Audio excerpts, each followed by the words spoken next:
You will hear in the background of this interview a ticking sound. Yeah. And I don't want you to be concerned about that. That's just the end of Jones and I's careers. Yeah. Because our guest today is coming to take our job. No, here's a couple of things I don't like about J.J. Jones. Number one, he's really good both on the – well, I like that he's good on the field.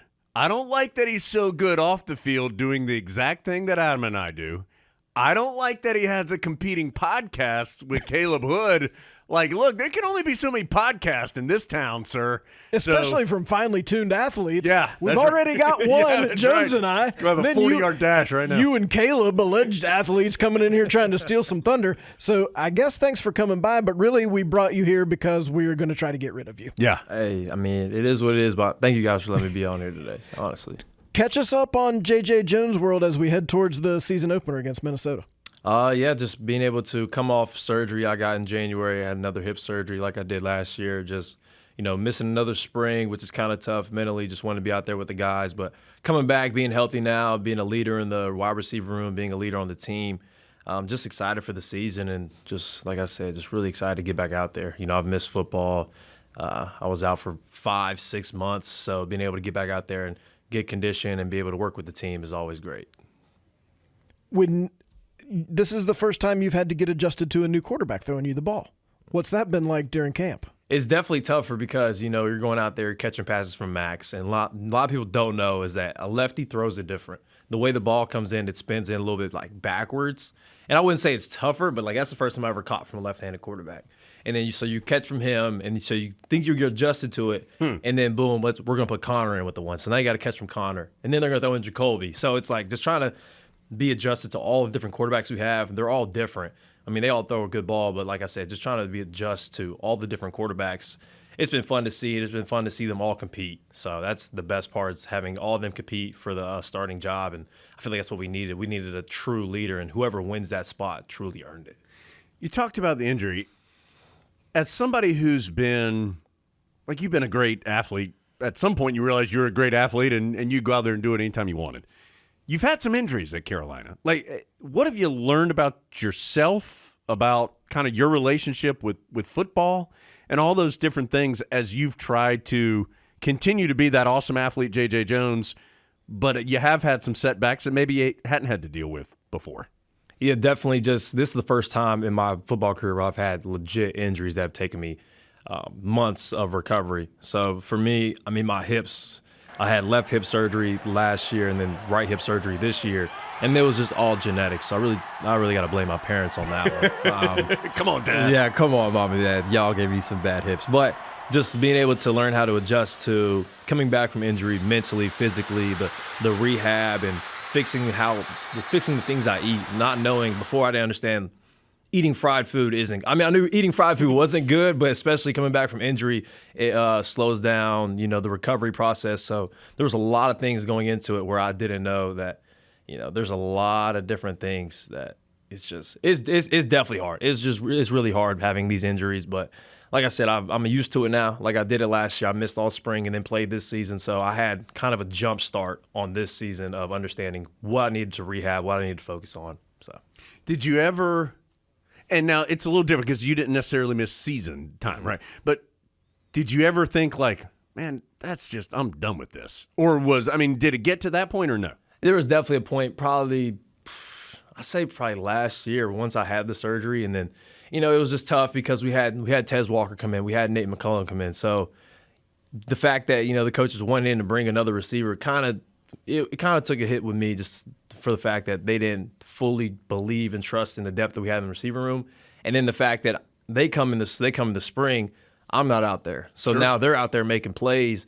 And, I still love those two to death, but, like, I want to make those plays. And I can't be out there and I can't do it. So it was tough just being out there and seeing them make all those plays. But, yeah. Is that hard to watch from the sideline? You think, oh, yeah, I like Tez Walker. He's a good guy. But on the other hand, wait a second. It's human nature to not love every second of it, I think. You just want to compete. I know Coach Galloway tells us all the time that off the field we can all be best friends, we can be brothers, but when you step in between those lines, you're competing with everybody in that room, and you want to take their spot. It's respective, and like Tez knew that, Nate knew that, everybody in the receiver room knew that I wanted to take their spot or they wanted to take my spot, so it was all mutual.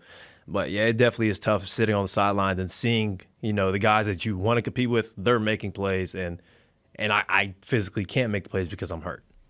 Is that what is different about high-level athletes, that they understand that off the field we are all friends, on the field I am trying to take all your snaps? Like, that would not work in a normal workplace situation. Oh, no, absolutely not. Just the fact that we all know that we're all here for one purpose, and that's to win ball games and win football games. So, like I said, just the competitive nature that we all have at this high of a level, it's like I said, it's mutual. So the last 2 years, and I know this has been thought about and talked about a ton. You guys have had terrific first 2/3 or so of the season, and the last third or so has not finished the way that you want. I know it's been looked at it from every single angle and talked about as much as you can. What in your mind needs to happen differently if you guys get to that point again where you're 8-1 or something at some point this season? How can you finish better than you have the last few years? I know Coach Brown has told the media, but he's been legit about wanting to play more players and building depth this year. I know there was some games where I was in there for 80-plus snaps, and the coaches just didn't have the trust in the young guys. So it was on us as the older guys to develop the young receivers, the young players on the team that the coaches can trust in them. So for us this year, I think it's us playing more people, having more depth on offense and on defense and on special teams too, because you don't want guys to be tired, and it's just like it seemed like everybody was gassed at the end of the year. And the big focus for us now is just finishing, whether it's nutrition, lifting, just the word finish is like the biggest thing in the facility right now. Finish everything you do in life. So who are some of those guys, outside of some of the main names that I think Tar Heel fans know? They know J.J. Jones. They know Nate McCollum. They know some of who are some other guys in that receiver room that have allowed you to have a little more depth, hopefully, going into this season? I definitely like to throw a guy out there in Christian Hamilton. He's a new – he's not new. He kind of played some games at the end of the season last year, but, he kind of got stuck under, Chris Culliver's speed. Chris is a good guy too, but, Christian Hamilton brings just route running to the table, and the way he's able to move, the way he's able to adjust to the ball it's unlike anything I've ever seen. I'm an old guy, but – I talked to him like, yo, the way you just did that release, like, yo, I need you to teach me that. Like, that was amazing. So definitely a guy in Christian Hamilton. And then, everybody knows Kobe Paysor. He's a Swiss Army knife on the team. The fact that, when he got hurt, you really could understand at that point we needed him out there on the field because he just makes plays and he just gets open consistently. You could put him on the outside, you could put him on the inside, but Kobe Paysor just goes there and makes plays. Who's a non-receiver who has stood out to you in camp, who's going to make a play against Minnesota, and everybody listening can go, I remember when JJ told me to look out for that guy. JJ told me to look out for that youngster. Darwin Barlow. Marion's going to get the bulk load, but Marion's going to get tired sooner or later, and Darwin's going to go in the game, and he's going to score. I've seen, the way he's been able to play throughout camp, I see why he was a highly touted recruit, and he's a great player. We all know Marion's the best running back in the country, but Darwin's been able to go in, and we'll have some 2 running back packages, be able to give Darwin the ball or Marion the ball. But Darwin Barlow is definitely a player to watch. Give us a little bit of your background. How'd you end up at Carolina? Just tell us a little bit of kind of the origin story here at J.J. Jones. So I grew up, I had hoop dreams. I definitely did not want to play football. I was never a big football fan. I know a lot of people know now that my dad played at West Virginia and my brother played at Coastal Carolina. So, I really didn't have a choice. I didn't have a choice but to play football. But, I came out of Myrtle Beach High School I had pretty good offers, but nobody from my area. If you're a good athlete from South Carolina, you either go to Clemson or you go to South Carolina. And, some of my buddies, they either went to Clemson or South Carolina. And for me, I was just like, I just want to be different. So I wanted to get away from South Carolina, but also I don't like the cold. So I'm a beach guy. These are all things we understand. Yeah, these are all legit. These were legit factors for me in recruiting. And I didn't like the cold, and North Carolina isn't too far. It get a little cold, but it's not too bad. So I decided to come up here, and then Coach Brown, he's a legendary head coach, and I knew coming into Carolina that I wanted to do some kind of sports media realm. And Coach Brown was really the only coach that I saw out of all my offers in schools that he's been on TV, and he was amazing on TV. So he can help me outside of football. And that was probably one of the main reasons why I came here. How has that developed, and how's he helped you with that, and how have you helped yourself with that? Oh, it's been amazing. He knows so many people. The connections that he has, it's just the fact that he just knows everybody, and he always talks very highly of me. And so having that connection and having, Coach Brown trust me. And if I use that at ESPN, ACC Network, or any place that like has sports broadcasting, that's a high name. So being able to just learn from him, and he's been able to teach me some stuff on camera and, how to talk or who to talk to, how to answer reporters' questions, and I just can't thank him enough.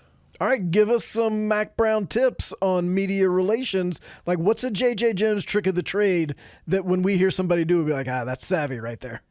Well, Adam, I would like that right there. That's Coach Brown right there. Always, as soon as somebody asks you a question, immediately just say their name so they know that they feel comfortable. I bet y'all heard that a couple of times. That is clutch. He won't answer a question until he knows the person's name who's asking, like on the radio show. Yeah, that's exactly right. I think a lot of people, and we hope, and I'm guessing you hope, that your playing career can continue on for several years when you're done here at Carolina. A lot of people want to go into this field. What do you think you have learned, or what do you think maybe some of your experiences that you've had already that can set you apart in your mind in that field? Because there's a ton of dudes who think it's super easy to do, but I don't think it's as easy as they think it is. No, it's definitely not. It's not as easy as what people think. I mean, for me, the approach I took to this is how I take my approach like on the field. So I was in a sports extra class here at UNC where I was able to – it's basically like a sports center class for college students. I was able to be an analyst, I think, a year and a half ago because I didn't make the host job. And that was the first time I've ever been – like rejected from anything in life. So I took that to heart. Like I was like, that actually really hurt. So I came back the next semester. Like I practiced like talking in the mirror, just trying to fix how I sound and, enunciating these correct words and creating my own scripts.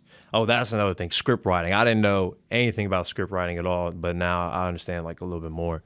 But then I came back and I tried out again, and I think I got that was like the second highest score of all the hosts. So. But it's way harder than what people think. I mean, I know some people are just a natural at it, and I feel like I do kind of get a pass for being an athlete. Athletes kind of have it a little bit easier just transitioning from football into just talking about sports. Sure. But, there's also, there's some people out there who played the game, and you see them talk, and you're like, okay, he played, but he doesn't know what he's talking about or how to talk about what he's talking about. Present company excluded, of course. I mean, top of the mountaintop, clearly. Obviously. Who do you think does a good job? Who do you like to watch? Honestly, I got to give a shout-out to two ACC guys. I got to give out a shout-out to Eric McLean. Yep, he does a good job. Eric and Wes Durham. Wes. Former podcast. Wes, yeah, he took me under his wing. I think it was when they came for the Duke game for basketball. That was the first time I got to meet him, and just – ever since then, I've been able to keep in contact with him. He's taught me a lot. And then going back, and now I watch some of his stuff and see how he just talks, and it's amazing. And I think he's a great person. You have a podcast, right? I do have a podcast. Okay, tell us. Now, we don't often let other people plug their own podcast on our podcast, but we're going to make an exception. So tell us a little bit about it and what you guys do. So me and Caleb Hood decided to make this podcast our freshman year because we both when we were growing up and in high school, we always used to go on YouTube and be like, college football day in the life, college football podcast, just figuring out what it's like to be a college football player. So at first we're like, okay, let's just talk about recruiting and, what it's like. And it was terrible. It was not good at all. At first we thought it was amazing. Like it was blurry. The sound was bad. We still posted it. People liked it, but I think it was just pity. But I mean, now we've been able to, we got like cameras now, we got better audio, but now it's just being able to talk. People want to know, people want to know about football, but some of the people want to know about like who we are and what we do outside of the field. So just being able to talk about, what's our favorite fast food restaurants, what's something that a lot of people don't know about us. So being able to just continually expand our, our influence to everybody that listens to our podcast. Okay, so we know you're a good wide receiver. We know that you're a good podcaster / media person. What else should we know about J.J. Jones? I like to sleep. That's probably my favorite hobby. Yeah. All right, I'm on board. Sleeping is by far my favorite hobby. I don't do a lot. My free time, I'm probably sleep. every time. Sleep with my cat. I just got a new cat too. Wait, a cat? Yeah, I got. Wouldn't have expected that. Yeah, I prefer cats over dogs. I know I get heat from that from everybody, but I think, especially for me being a college athlete, I don't have time to take care of a dog. I know a lot of my teammates have dogs, and like they're always asking for a dog sitter. For me, I fill up the bowl and she'll be all right for a couple of days. I agree with that. Cats are self-sustaining. I know. Really She got an electronic feeder, electronic litter box, and I got a little cat cam in my room, so she's good. And she's spoiled, so she's good to go. So it's more like it's a matter of really it's just being responsible. Yeah. It's not that you're selecting cats over dogs. Oh, yeah, It's no, that's it's what just- you've got time for at this point in the J.J. Jones life. Absolutely. Maybe later in the future I might get a dog. Right now we're just gonna stay with the felines. Part of who you are also is a University of North Carolina graduate as of this summer because JJ didn't have enough going on. He just decided, I'll go ahead and be academic all ACC and graduate. What was that like to be able to do that, and how'd you pull that off with everything else going on? That was amazing. A big goal of mine has always been to graduate early. I graduated high school early, and for me, I've always been one of the youngest people in my class. I was actually supposed to graduate in 2022 instead of 2021, but for me, my parents always harped on academics, so being able to push through and graduate as early as I can, just so I could start my master's program. I wanted, and Carolina will pay for it, so I was like, why not get the most out of it that I can? And that was probably like the main factor, and just I liked the challenge. I think at one point I took like 6 classes in like a 2 summer sessions, so that's like 3 each summer session, and that was tough, but it just made me understand how to fix time management way better, and I really enjoyed the challenge. And now I'm an alum. It's like that's so cool to say. So I was really glad. I'm really excited. What's your relationship like with your dad? I just feel like it's probably just in hearing you say a couple things. I feel like it's probably a close one. Oh yeah, I mean we're close. We were very close. I feel like at first honestly it was more like player-coach relationship all the way up till high school. He was hard on me. He was hard on my brother. But once I got here, he just started understanding there's more to football there's more than me in my life than just football. Honestly, I'm a mama's boy at heart. Really? Oh man, I love my mom. Like I call her almost every day. Yeah, and then my dad gets kind of pissed off because I'll call her like 4 times a week, and like I'll accidentally call him once, and he'll be like, "Oh, Dad, sorry to me to call you, dude." I was trying to get. Do you know where Mom is? Yeah, Right, like I'll call him, and I'll be like, "Yeah, Mom didn't answer. Do you know where Mom's at? I don't know. She didn't answer the phone." But nah, I love both of them to death. But yeah, he's gonna hate me if he watches this. I love you, Dad. I do. But I'm a mama's boy. Okay, I got to tell you, you had a really good game in the bowl game, which was against West Virginia. Oh, yeah. Which you have some ties to. A lot of people got nervous on the field after the game when a lot of those West Virginia guys were coming up and talking to you. In the modern era of college football, Yeah, that's right. We don't want you talking to West Virginia. Were they trying to get J.J. Jones to come to West Virginia? Nah, it was more just I grew up, a huge West Virginia fan, honestly. And, they were one of my offers, but I knew West Virginia was never going to be a possibility for me. I didn't want to live under the shadow of my dad. But I didn't grow up with some of those guys, but like I knew them through recruiting, and I knew them, just through the season. Like some of those guys are some of my best friends. So it wasn't really recruiting, but it was good to talk to them though. You don't have to say names, but what's the craziest recruiting story you've heard here in the last year or two that you're like, wow, this is a different world? They say you shouldn't talk to schools if you're not in the portal, and there's definitely, like you said, recruiting's crazy nowadays. There's a lot of things that go on. Not in this conference. I'm not going to call out a single conference, but there's definitely a kind of a little bit bigger conference who doesn't play by the rules, but it is what it is. So in that world, there might be calls before someone is actually in the portal just to say, or not even to that person, but to that person's representatives. Oh, yeah. To say, hey, you think not about... exactly to them, but probably representatives and agents and stuff like that. But like I said, it's a dog-eat-dog world in college football nowadays. It's, like Coach Brown says, it's starting to become the NFL. Yeah. So how have you – what an interesting time to be a college athlete. You have been here when all of this landscape has changed, and it's still changing, and it's not really – You're making me sound old right now. Yeah, that's right. Hey, look, you're amongst friends here. Remember when you played with the leather helmets? That was awesome. Yeah. Triple option all the time. Yeah. How have you as an athlete tried to navigate through this time period where everybody's trying to figure out kind of how to manage all Seems of like this? every year there's new rules on like NIL. So you're always adjusting to like all these different rules with compliance with the team. But at the same time, it's really awesome to be in this time period, being able to start and see how NIL has been progressing ever since it first came out. Like I was a freshman when they first started it, and now it's been completely different. Because at first there was no rules, and then the year later there was too many rules. And so now they're just trying to figure out how to, work the NIL and stuff. But, I mean, it's cool. And the fact that I don't want people to think that NIL is always bad. They think student athletes will, get money and buy cars and buy jewelry. But I know at least here at UNC, Cayman Rucker uses the NIL money to give, like, he does a little backpack thing, and he puts, like, deodorant, toothpaste, all this stuff for, like, middle school kids. And, I donate a majority of my money to the Children's Hospital. So NIL isn't always bad. So I definitely want to put that out there, and that NIL is actually good for, at least I know for UNC. So why is that important to do? Because I don't know if 20-year-old Adam might not have had that perspective. Like if somebody was giving me money, that was going to 20-year-old Adam. Why is it important to you to be involved in stuff other than yourself? Because Chapel Hill has done so much for me since I've been here. It's only fair that I repay it back, repay it forward. I started my own LLC account just to, save money. You never know for a rainy day. You never know, what's going to happen in your life. So the money I'm getting now is, I wouldn't say it's not generational money, but it's money that I would not expect 5 years ago I'd be getting at this age. So I'd rather save it for a rainy day, or save it for my family for better causes, and being able to pay it forward.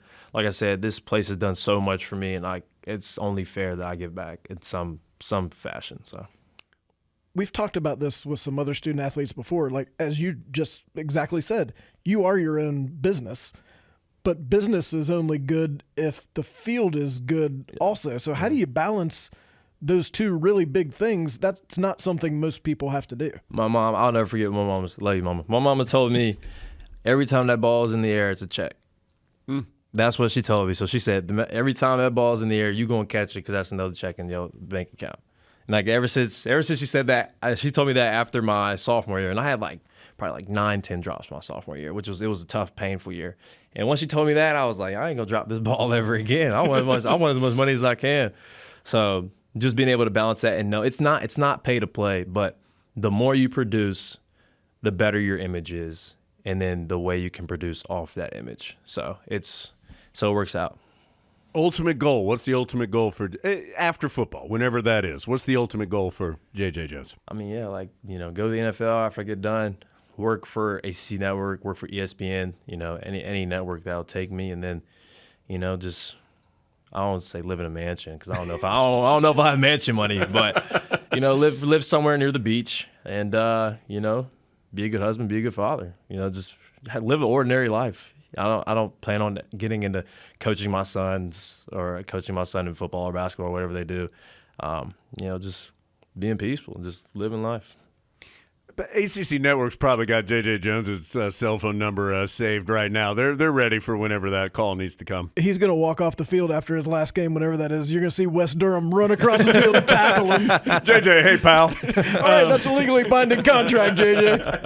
All right, what should so this interview's coming out just a couple of days before you guys kick off against Minnesota. What should Tar Heel fans know? What should they look for? What are you guys anticipating as you head into the season? Seems like for me the past 3-4 years, our defense has always been, it's known around the facility, kind of subpar. But, with Coach Collins, the Minister of Mayhem, I think this is one of the best defenses I've seen since I've been here. It just seems like these guys have so much more freedom to play, especially our D-line. We have so many guys in there who just changed and can impact the game in so many ways. And it's like I said, they just seem more free. They're just playing without thinking. And if you can play without thinking, they can dominate the game. And then we're going to get the ball to Omarion. So you didn't hear it from me. You already knew that Omarion's going to get the ball. But, there's a lot of different playmakers outside of Omarion still. A lot of, I wouldn't say unknown names. Our tight end room is amazing with Bryson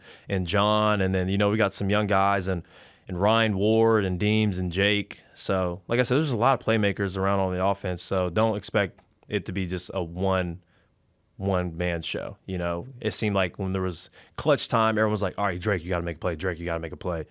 Now it's, if we're going to clutch time, it's, all right, y'all go out there and just play ball. Somebody will make a play.